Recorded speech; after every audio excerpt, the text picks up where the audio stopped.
Russia, officially known as the Russian Federation, is a country located in the northern part of the Eurasian continent. It is bordered to the east by the Pacific Ocean, to the north by the Arctic Ocean, to the west by Eastern European countries, and to the south by China, Mongolia, and Central Asian countries. Russia is the largest country in the world, spanning 17 million square kilometers over 11 time zones, equal to the surface area of the dwarf planet Pluto, and is the ninth most populous country in the world with 145 million people. Russia's enormous size is notable.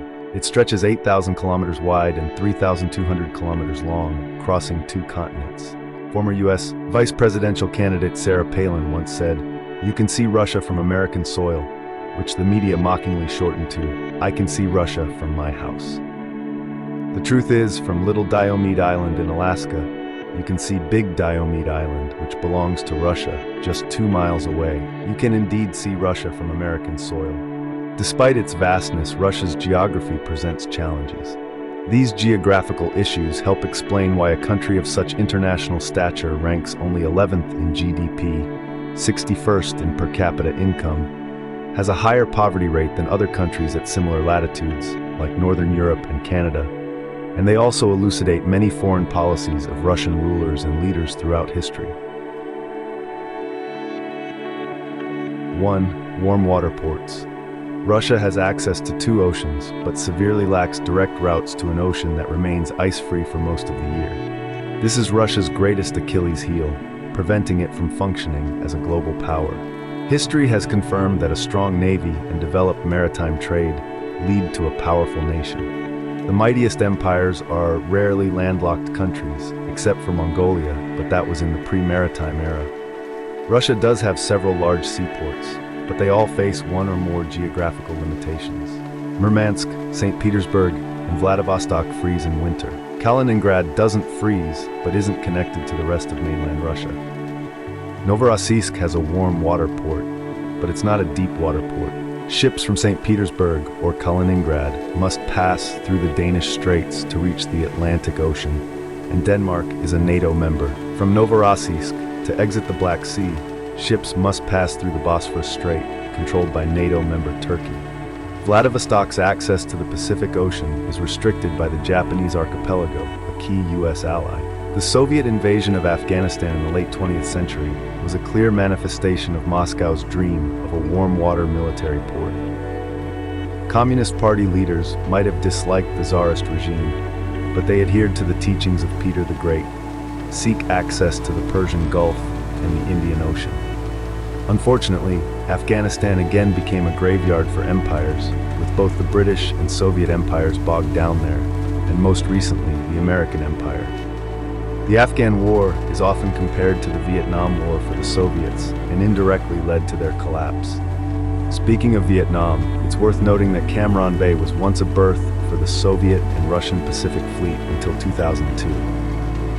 The lack of a warm water port is also why Putin has been unyielding in the political struggle over Ukraine. Southern Ukraine hosts the Crimean Peninsula, with its warm climate, millions of Russian residents, and the deep water port of Sevastopol. Sevastopol is a crucial location for Russian warships to dock. Crimea was conquered by the Russian Empire during the reign of Catherine the Great and was handed over to the Ukrainian Soviet Socialist Republic, part of the Soviet Union, by Soviet leader Nikita Khrushchev in 1954, a move that might make Catherine and the thousands of Russian soldiers who died to take Crimea turn in their graves. It's hard to blame Khrushchev. Back then, everyone thought the Soviet Union would last forever, and Crimea would always be under Moscow's control. Then the Soviet Union collapsed, and the newly independent Ukraine began to lean westward. Moscow immediately saw this as a matter of survival. If Ukraine joined NATO and Sevastopol became a NATO naval base, Russia's power in the Black Sea would be wiped out.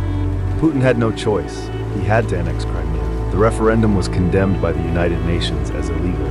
But since 2014, Russia has been the de facto controller of Crimea. The powerful Russian Black Sea Fleet is stationed in Sevastopol, but like Novorossiysk, Russia's path to the sea is still blocked by Turkey. Annexing Crimea solidified Russia's position as a regional bully in the Black Sea, but didn't help it become an oceanic naval power. Losing Crimea could be a checkmate move for NATO against Russia, and Russia cannot allow that. No one came to Ukraine's aid when they lost a chunk of land the size of Belgium, except for economic sanctions, which were enough to cause a recession in Russia, but not enough to make Moscow give up Crimea. NATO leaders likely sighed in relief, saying, "Thank God, if Ukraine had been a NATO member, we would have had to intervene." If Russia attacked a NATO member, Article 5 of the North Atlantic Treaty would be immediately activated. An attack on one member is considered an attack on all, and all members are obligated to respond. The U.S.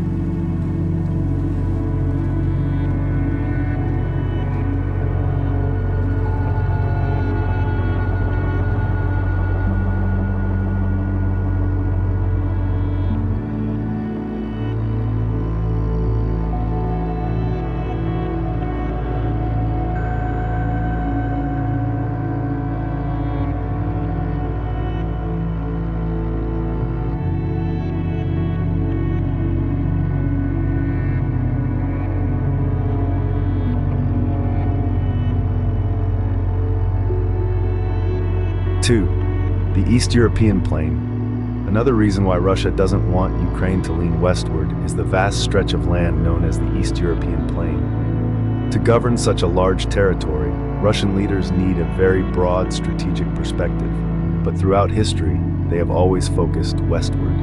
All of Russia is protected by geography except for the west, the European part where 70% of the Russian population lives. Siberia is a great defensive system. No army can advance from the east or south to attack Russia unless they want to fight with snow and taiga forests. Harsh climate, difficult terrain, thousands of miles of supply lines, and the constant threat of counterattacks all pose significant challenges. The Caucasus Mountains prevent Central Asian forces from reaching Russia, and the only force that has invaded Russia from the Arctic Ocean is the polar bears. The West, however, is a different story. Throughout history, many powers have sought to conquer Russia from the West: the Poles, the Swedes, the French, the Turks, the Germans, twice, and today, NATO. In front of Russia lies a vast expanse called the East European Plain. This plain is trapezoidal, with a small base in Poland expanding eastward to a wide base at the Ural Mountains. It is so flat that it looks like a pre-cleared path for Western powers to easily march to Moscow's doorstep. Since the time of Ivan the Terrible, Russia's foreign policies have always revolved around how to protect Russia from the West, and the first Tsar's answer was attack to defend. Constantly invading and expanding to create buffer zones to protect Russian territory has been the strategy of Ivan the Terrible and his successors. Whether you are a prince of the Grand Duchy of Moscow, a Tsar of the Russian Empire, a supreme leader of Soviet Russia, or a president of the Russian Federation, you always have to follow this teaching to protect your country in one way or another, either by invasion and assimilation, establishing puppet regimes under the guise of spreading communism, or by tying those countries economically and diplomatically to Russia. Thus, the Russia you know, whether Tsarist Russia, Communist Russia, or Capitalist Russia, has always been an empire. After the Soviet Union collapsed, Moscow anxiously looked westward as NATO moved closer, admitting countries that were once Russia's buffer zones, including some post-Soviet states, especially the three Baltic states of Estonia, Latvia, and Lithuania, all of which have unfriendly relations with Russia. The Russia-NATO boundary, which once extended to the heart of Germany under the Soviet Union, is now only a 2.5-hour drive from St. Petersburg. NATO is pressing a knife to Russia's throat. Moscow's buffer zone has now shrunk to 4 strategic positions where Russia needs to maintain its influence: Finland, Kaliningrad, Belarus, and Ukraine. These 4 points almost form a belt around Russia's western border and isolate the 3 Baltic states. NATO also seeks to pierce this buffer by pulling these nations toward itself. This is why, in the political turmoil in Belarus and Ukraine, you can clearly smell the West's influence, and you can see Moscow's determined intervention. Belarus, the last dictatorship in Europe, is still under the control of a pro-Russian government represented by President Alexander Lukashenko. Lukashenko's rule makes Putin's government look democratic in comparison. He has held the presidency since 1994 and has not left office. Belarus's role in Russia's national security has been confirmed as Putin has repeatedly voiced support for Lukashenko's government and promised to stand by him against the West. After the political crisis and civil war swept through Ukraine, the country is no longer in Moscow's loving embrace, but the West is also cautious with Ukraine, as NATO understands that Ukraine joining the EU or NATO could ignite a new war. Currently, skirmishes still break out in eastern Ukraine, and the presence of Russian troops there has been confirmed. Moscow backs separatist states in eastern Ukraine, hoping to maintain a buffer zone. Today, Ukraine is led by a pro-Western government, and NATO and Ukraine have held several joint military exercises despite Russian opposition. Both sides are playing a tug-of-war in this country. Finland is currently neutral. As long as Finland and further away Sweden remain neutral, Moscow can rest assured. The Finland-Russia relationship can be simply understood like your relationship with a neighbor with whom you once had a big fight and beat up badly, who then stole a few of your flower pots and declared victory, but at least promised not to touch you again. Now you still don't like him, but you see him on your way to work every day, so you and he have to smile and wave at each other. Under the Molotov-Ribbentrop Pact, Nazi Germany and the Soviet Union shared power in Eastern Europe, with Finland under Moscow's influence. The Soviet Union demanded a part of Finland's territory as a buffer for Leningrad, St. Petersburg, which Finland refused. The Soviet Union bombed and sent infantry into Finland. The Finns, using guerrilla tactics and the harsh winter climate, inflicted significant damage on the Red Army. Finally, the two countries signed a treaty. Finland agreed to some of the Soviet Union's initial demands in exchange for the Soviet Union respecting Finland's independence and promising to support Finland in case of a Nazi attack.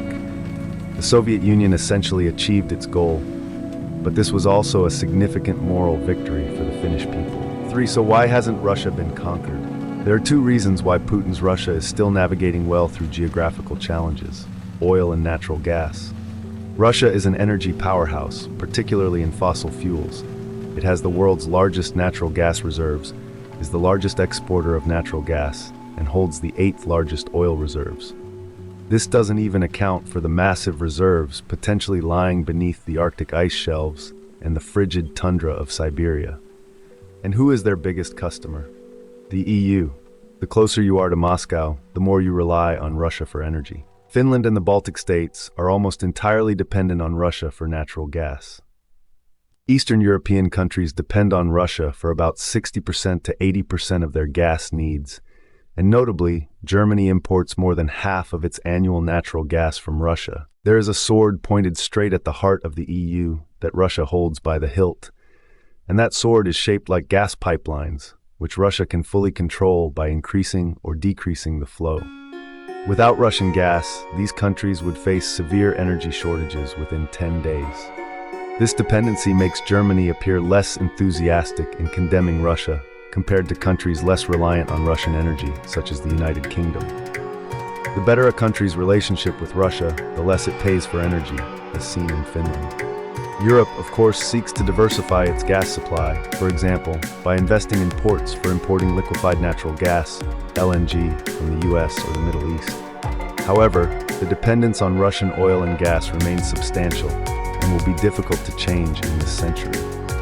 An economy too dependent on oil, like Russia's, is neither strong nor stable, but the Kremlin can still use oil and natural gas as soft power to manipulate Europe. German Chancellor Angela Merkel once criticized the US for its sanctions on Russia that hindered energy cooperation between the EU and Russia, source DW. This also explains why Russia is relatively cautious in climate change conferences. As long as oil and gas remain the axis on which the world turns, Russia's power endures. Furthermore, as the Earth warms and ice melts, they will gain access to vast oil and gas reserves beneath the Arctic Ocean and Siberia. Russia is one of the few countries that stands to benefit from climate change. Number 4, conclusion. The Russia you know, whether Tsarist Russia, Communist Russia, or crony capitalist Russia, has always been an empire. Can Vladimir Putin, or any of his successors, successfully accomplish this mission? Or perhaps has God destined that Russia can never become a superpower? Of course, geography is not the only factor that makes a nation powerful, but history proves that it is a decisive factor in the rise and fall of every nation. From the Grand Duchy of Moscow, the Russian Empire, the Soviet Union, to the current Russian Federation, Russian rulers and leaders have always faced the same issues. Although Russia's ideology has changed from monarchy to communism to crony capitalism, the geographical problems of Russia remain. The flat East European plain and ports that either freeze or are awkwardly positioned. Chess is the most beloved intellectual sport in Russia, and the geographical chess game that God has set up for Russia, which began with Ivan the Terrible, is still in its opening moves.